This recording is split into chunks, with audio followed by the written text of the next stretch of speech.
Hello YouTubers, Alaska Prepper here. It's time for your wake-up call. I know today's a holiday, so if any of you guys are not at work today, thank goodness for holidays. I always tell people at work, I don't care what holiday it is. If I've got the day off, no complaints here.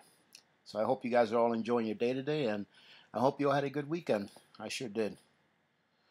And I thought I'd give you guys a little reading of a very short article here from John Williams. John Williams is a Canadian who is also an economic expert.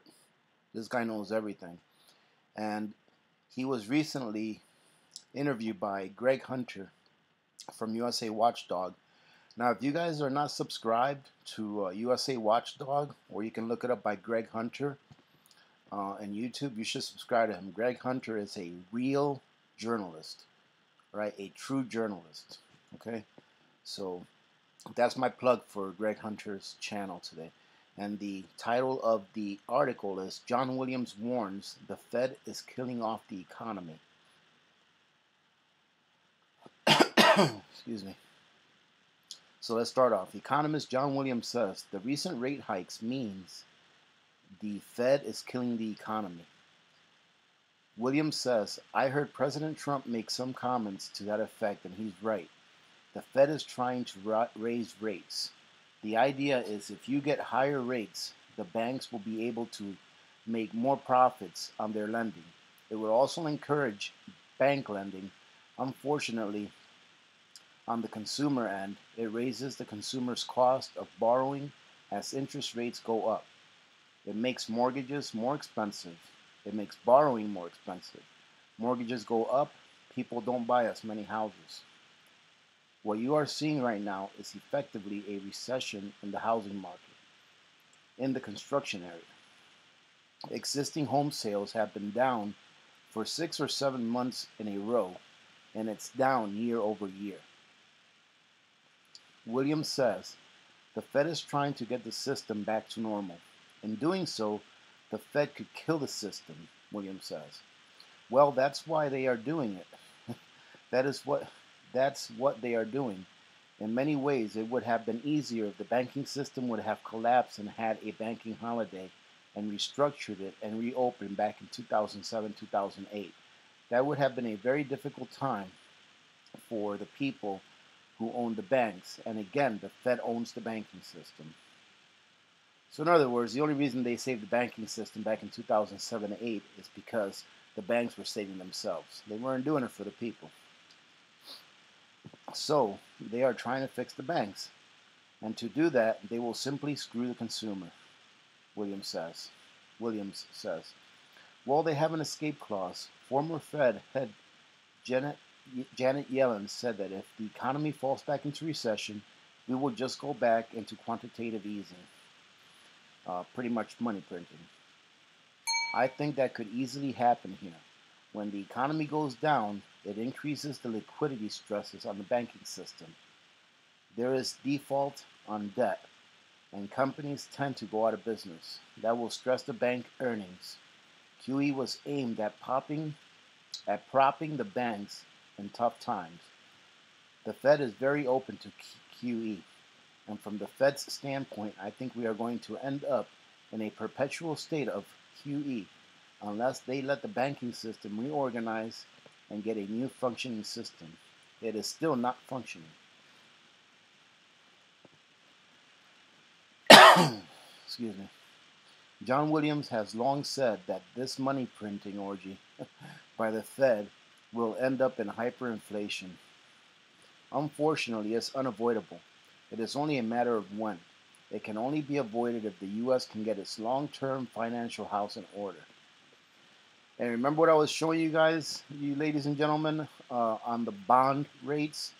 Here it says, it can only be avoided if the U.S. can get its long-term financial house in order. Remember where I was showing you that the 2-month and the 6-month and the 1 year, those rates were becoming high enough to where why would someone borrow, why would somebody buy a 30-year bond just to make less than 1% more if they bought a 2-month bond or 3-month bond. Okay, because I believe that the 3-month bond is either a 3-month or 2 bond. I just can't remember. I think it's 2-month. I believe that the 2-month bond is selling for about 2.2 or 2.3% interest, and you can get a 30-year bond for 3.4. So why would you wait an additional 29 years and 10 months to get just an extra 1%? See, so that's what he's saying right here. And it's not going to happen because people are not going to be borrowing. I mean, I keep saying borrowing. People are not going to be purchasing bonds for 30 years if they can get them for 2 months at just 1% less. They can get their money real quick that way instead of waiting so long for an additional 1%. And having said that, by the time that they get that 30-year bond back, their money back for that, inflation would have eaten away all their profits. Okay? Carrying on. We all know that it is not going to happen, William says. As they keep going here, there is going to be hyperinflation. The dollar will weaken, gold and silver will rally, and that will be part of a self-feeding cycle, which will get you into very high inflation. If the Fed can't get this banking crisis worked out, I would not be surprised to see a complete overhaul of the system. Oh, and that's it. So if you all want, you can actually go see this interview on Greg Hunter's channel, okay? And what I'll do is I will actually leave a link to this video pinned up on a comment, okay? So I'll go ahead and leave a comment and I'll pin it so you all can see a link to this video, okay? Because it's a very good video. And John Williams, this guy is really, really smart. He's been at this game for a very long time, okay? And he's very truthful as well. So that's going to be it, ladies and gentlemen. Pretty short article here. So I hope that you guys have a good day today. This was your wake-up call, all right? I will be talking to you guys later on. I'll probably do a video today, later on this afternoon, on those buckets that I sealed yesterday, the Mylar pouches that I sealed, because they're already sucking in, and it's only been probably about 12 hours since I sealed them. So I'll probably do a video later on today, also answering a question from one of our subscribers. Okay, so having said that, I hope you all have a good day. Remember to be good to each other. When good people do good things happen. Remember to reach one, teach one, repeat. If we all did this, the world would be a better place, and you know that it will be a better place. Ladies and gentlemen, if you enjoyed this, please give it a like. Please share. We need to share this information, right? We need to get more preppers, all right? So please share, and if you're not subscribed, well, I don't know what you're waiting for. There's a pretty awesome community, all right, and we love to have you. This is Alaska Prepper, and I'm out.